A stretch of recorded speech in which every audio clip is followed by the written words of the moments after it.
नमस्ते और आपका स्वागत है। Have you ever wondered about the different kinds of animals that live all around us? हमारे आसपास कितने अलग-अलग तरह के जानवर रहते हैं ना, है ना?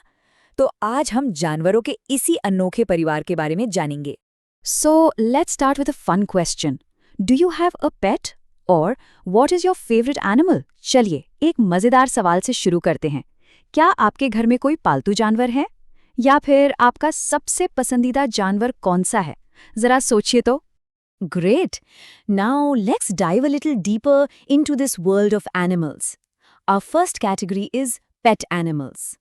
बहुत अच्छे, तो चलिए अब जानवरों की दुनिया को थोड़ा और करीब से जानते हैं। हमारी पहली श्रेणी है पालतू जानवर। So what exactly is a pet animal?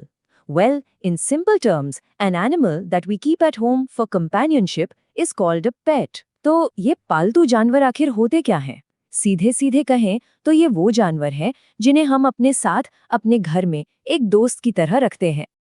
Keeping a pet is a big responsibility. They need to be loved, they need sufficient food and clean water. They need to be kept clean and they also need to be taken to a vet, an animal doctor when they're sick. मतलब पालतू जानवर रखना एक बहुत बड़ी जिम्मेदारी है। उन्हें सिर्फ हमारे साथ की जरूरत नहीं होती, बल्कि उन्हें ढेर सारा प्यार, अच्छा खाना, साफ पानी और साफ सफाई की भी जरूरत होती है। और हाँ, बीमार पड़ने पर उन्हें जानवरों के डॉक्टर यानी वेट के पास ले जाना भी बहुत जरूरी है। Cats and dogs, for instance, are very common pet animals. For example, Nidhi has a pet cat and Sonu has a pet parrot. जैसे कुत्ते और बिल्लियां ये सबसे आम पालतू जानवरों में से हैं। मिसाल के तौर पर निधि के पास एक प्यारी सी बिल्ली है और सोनू के पास एक बातूनी तोता।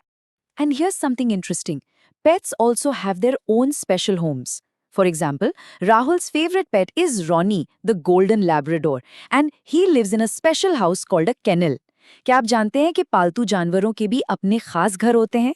जैसे राहुल का जो कुत्ता है, रॉनी, वो एक खास घर में रहता है, जिसे केनल कहते हैं। Alright, let's move on to our next category, farm animals. तो चलिए अब हम अपनी अगली श्रेणी की ओर बढ़ते हैं, खेती के जानवर।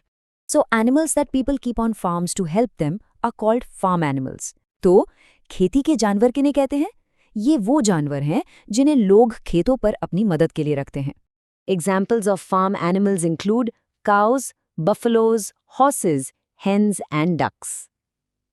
खेती के जानवरों के कुछ उदाहरण हैं, जैसे गाय, भैंस, घोड़े, मुर्गियां और बत्तख। Right, so these animals are kept in farms and they help us in many ways. जैसे कुछ हमें दूध या अंडे देते हैं और कुछ खेती के काम में हमारी मदद करते हैं, तो ये हमारे लिए बहुत काम के होते हैं। और just like our pets, farm animals also have special homes. For instance, a coop is for hens and a stable is for horses. और हाँ, बिल्कुल पालतू जानवरों की तरह ही खेती के जानवरों के भी अपने खास घर होते हैं। जैसे मुर्गियों के लिए होता है कोप और घोड़ों के लिए होता है अस्तबल। Okay, so now let's talk about some animals that are, well, not always our friends. We call them unwanted animals or pests. अच्छा, तो अब कुछ ऐसे जानवरों की बात करते हैं जो शायद हमारे दोस्त नहीं होते। इन्हें हम अनचाहे जानवर या कीट कहते हैं। So this brings up a good question. But are all animals our friends? तो ये एक जरूरी सवाल खड़ा करता है। क्या सभी जानवर हमारे दोस्त होते हैं? You see, some animals like lizards, rats and cockroaches, they're kind of uninvited guests in our homes. देखिए, कुछ जानवर जैसे छिपकली, चूहे और कॉकरोच ये हमारे घरों में बिन बुलाए मेहमानों की तरह आ जाते हैं। So what are these pests exactly? Well, animals that share our houses, bother us and can cause diseases are called pests. तो ये कीट आखिर हैं क्या? देखिए, जो जानवर हमारे घरों में घुस आते हैं, हमें परेशान करते हैं और बीमारियां फैला सकते हैं, उन्हें ही कीट कहते हैं। So how do we keep these pests away? Well, for rats, you can use a rat trap. And it's important to keep drain outlets covered. To control cockroaches, sprinkle a mix of sugar and baking soda. And a really big one is to never leave the kitchen dirty at night. तो इन कीटों को दूर कैसे रखें? देखिए, चूहों को दूर रखने के लिए आप चूलेदानी इस्तेमाल कर सकते हैं और ये ज़रूरी है कि नालियों के मुंह ढके रहें। कॉकरोच को कंट्रोल करने के लिए आप चीनी और बेकिंग सोडा का मिक्सचर छिड़क सकते हैं और सबसे ज़रूरी बात, रात में किचन को कभी भी गंदा ना छोड़े। Or there are more ways to stay safe. Always clean out spider webs. Make sure to dust, sweep, and mop the house every day. Never keep water uncovered because that's where mosquitoes breed.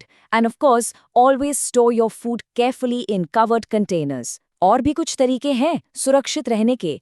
मकड़ी के जालों को हमेशा साफ करें। घर में रोज धूल झाड़ें, झाड़ू और पूंछा लगाएं।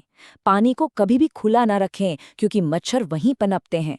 और हाँ, खाने को हमेशा ध्यान से ढके हुए बर्तनों में ही रखें। Alright, so let's do a quick recall of what we've learned today. चलिए तो जल्दी से दोहराते हैं कि आज हमने क्या-क्या सीखा। So today we learned about 3 main types of animals. First, pet animals, which are kept at home for companionship, like dogs and cats. Second, farm animals, kept on farms to help us, like cows and hens. And third, unwanted animals or pests that bother us and can cause diseases, like rats and cockroaches. तो आज हमने 3 तरह के जानवरों के बारे में सीखा। पहले, पेट एनिमल्स यानी पालतू जानवर जिन्हें हम साथ के लिए घर पर रखते हैं, जैसे कुत्ता और बिल्ली। दूसरे, फार्म एनिमल्स यानी खेती के जानवर जो हमारी मदद के लिए खेतों पर रखे जाते हैं, जैसे गाय और मुर्गी। और तीसरे, अनवांटेड एनिमल्स यानी पेस्ट्स या कीट जो हमें परेशान करते हैं और बीमारियां फैला सकते हैं, जैसे चूहा और cockroach. Thank you for watching. Keep learning. धन्यवाद। पढ़ते रहिए, सीखते रहिए।